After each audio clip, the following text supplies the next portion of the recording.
All right, well, let's kick off with the best 23 for Geelong, best possible 23. So backline, Tom Stewart, Sam DeConning, Jake Holodashny, Jed Buse, Jack Henry, and Zach Guthrie. Yeah, it's such an interesting group, Geelong's backline. Obviously, a sub-radical is that you can call it a void, I guess. He didn't play a full season and wasn't always in their best 23, but they kind of do need to find someone that's playing a similar role.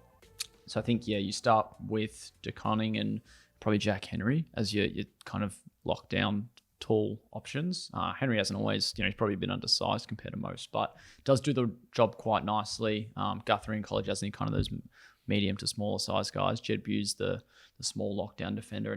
And then, they've got Tom Stewart, who's kind of their everything guy, good two-way runner, great in the air and intercept, as we know, but also really nice with ball by foot. So that's probably their setback six. Like Mark Blitzovs could play down there if they want a bit more height. Emerson Jack is going to be at least training as a defender after they picked him up in the rookie draft. So he could be kind of that next project player that they want to kind of use as a defender, similar to with what they did with Radigalea. I'm not really having Tui or O'Connor in there. I just think probably on that next line, but they'll have a few rotating back as well. Mitch Duncan's another one, probably plays across all three lines. So yeah, from a defensive point, it's always been strong. They haven't really added to it. They got Connor O'Sullivan in with their top pick of the draft, but I'm not sure if he'll be a round one type player or best 23 player in this case. And then, Jack Bowes probably plays a bit back line. Oisin Mullen got a little glimpse after his first year at the club. So they've got good depth options, but it's going to be interesting to see kind of who's that 1-2 partnership for against tall forwards when you come up against a Kerno and Mackay every now and then. Yeah. And in that midfield group, Holmes and Guthrie on the wing. So Patrick Dangerfield, Reece Stanley is main ruckman, Tom Atkins and Mark Blitzovs. It's an interesting midfield group, isn't it? When you look at an Atkins and a Blitzovs there, like Danger's still their number one. Hard to debate that.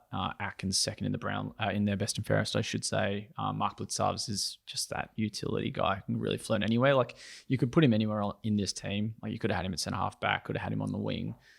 At half forward, off the bench, into ruck, like just anywhere. But I feel like he had a really good season, or the last two seasons through midfield.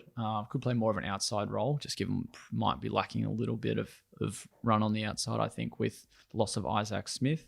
But they got Max Holmes there, Cam Guthrie, hopefully a full preseason for him. Mitch Duncan, as we mentioned earlier.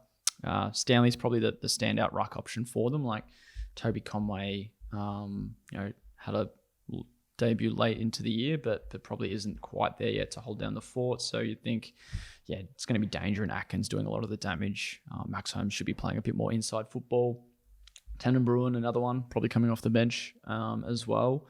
Jack Bowes, get a run through midfield as they both did this year. So they've got a lot of, I guess, pieces, like no real standouts, but a lot of pieces that'll get a run through there.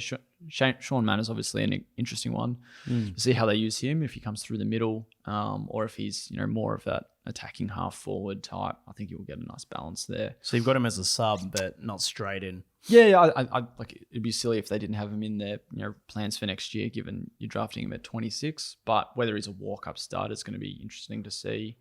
But he certainly fills a role for them at kind of a half forward, and he'll probably play some midfield minutes, assuming if he's getting a good run next year. And you look at some of their young guys like Brendan Parfitt, I don't think we had in there, and Jai Clark and Mitch Nevitt, some young guys who still need some time to develop, but should be playing some senior footy next year.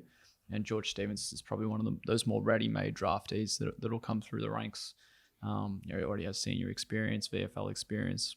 Played a couple of games for Geelong's reserves this year. So I think that they kind of bat deep, but it's there's probably there's that you really need that top line that we probably don't have anymore with Geelong. Yep.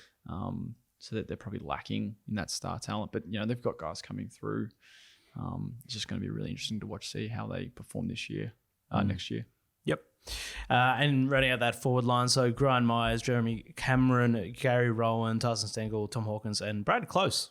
Yeah, it's pretty stacked. Like like you said, Cameron and Hawkins, again, just your 1 and 2 key forwards there, and two Coleman medalists who don't look like slowing down past the age of 30 anyway. Gary Rowan's playing that third tall option again, and you got Brian Myers, who had awesome 2023 season. Tyson Stengel was an All-Australian the year before. Brad Close is always so serviceable as that pressure forward. So you can pretty much lock that in as their forward 6. Jack Bowes might play through there. Ollie Henry, we've got coming off the bench, so he's probably just as good to start in that 6 as well, as a third forward, kind of rivaling Gary Rowan if they want. But he had such a good year. Obviously, Ollie in his first year after moving from Collingwood, 41 goals from 22 games, and I think he kicked multiple goals on 14 occasions. So they'll be really happy with what they got out of him. And then I think long term, kind of having him replacing your Hawkins and your Camerons, and you bring in guys like Shannon Neal. Connor O'Sullivan can play forward, but Jack Henry is probably their best swingman option if they want to swing one of their defenders into the front half. They picked up Ollie Wiltshire from Barwon Heads as a mature age prospect. Not sure if he'll get a big look next year. Ollie Dempsey was really good at VFL level. I'd like to see him probably play a bit more AFL footy. So yeah, it's probably the best area for them across the squad is their forward line. Yep. Now, Geelong don't really miss the finals in successive years. So where do you see them? I don't see them, making the top 8. Yep. I just think we've had this discussion a bit, but too many sides on the way up. And they're probably one that's either just going to stay still, probably around that 14th mark, I think, again. Yeah. Yep. Agree. All right, well, that's Geelong. So